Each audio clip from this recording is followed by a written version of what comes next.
Stand shade से बाहर भाग जाता है। स्टैन सोचता है कि कोई पागल साइको उसके शेड में छुपा हुआ है। स्टैन उसे चिल्लाते हुए बाहर आने के लिए कहता है और जब कोई जवाब नहीं मिलता तो वह कुत्ते को उसके पीछे भेज देता है। जैसे ही कुत्ता अंदर जाता है उसकी चीखने की आवाज आती है और उसका सर शेड से बाहर फेंक दिया जाता है।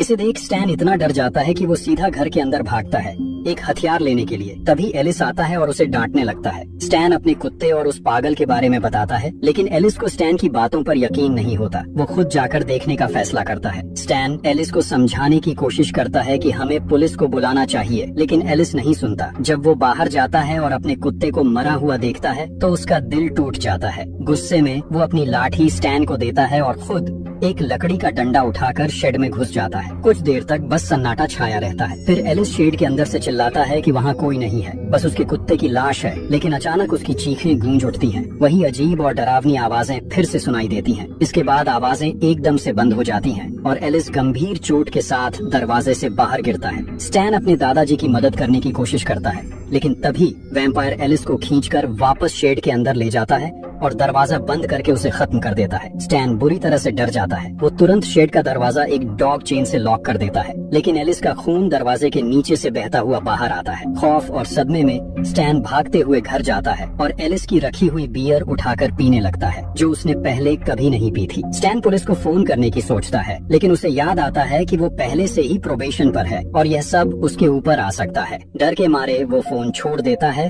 और तय करता है कि पहले शेड को अच्छे से सील करेगा ताकि वैम्पायर वहाँ से भाग न सके और किसी और को नुकसान न पहुँचा पाए। उस रात अचानक स्टैन के बेडरूम का दरवाजा कोई खोलने की कोशिश करता है। उसे लगता है कि शायद एलिस है, लेकिन जब वो बाहर आता है तो कॉरिडोर में कोई नहीं होता। पावर भी चली गई होती है और एक अजीब सी गुनगुनाहट में उसे एलिस की आवाज सुनाई देती है। वो एलिस के कमरे में जाकर चेक करता है, लेकिन तभी पीछे से एलिस जोर से उसका नाम चिल्लाता है। स्टैन पलटकर देखता है, लेकिन वहाँ कोई नहीं होता। अब ये आवाजें नीचे से आने लगती हैं। स्टैन डरते हुए शेड तक जाता है जहाँ एक अजीब सी रोशनी चमक रही होती है। अब आवाज और गहरी और डरावनी हो जाती है। एलिस की आवाज कहती है, स्टैन तू चाहता था मैं मर जाऊं। और उसी वक्त स्टैन एकदम से अपने कमरे में जाग जाता है। पता चलता है कि ये सिर्फ एक सपना था। अगली सुबह स्कूल में रॉक्सी स्टैन से बात करने की कोशिश करती है, लेकिन उसी वक्त मार्बल बीच में आकर अपने होमवर्क में मदद मांगता है। रॉक्सी को पता है कि उसका मार्बल के साथ रहना स्टैन को पसंद नहीं है, क्योंकि मार्बल का बिहेवियर काफी टॉक्सिक है। लेकिन रॉक्सी सिर्फ इसलिए मार्बल के साथ है ताकि अपना आखिरी साल बिना बुली हुए निकाल सके।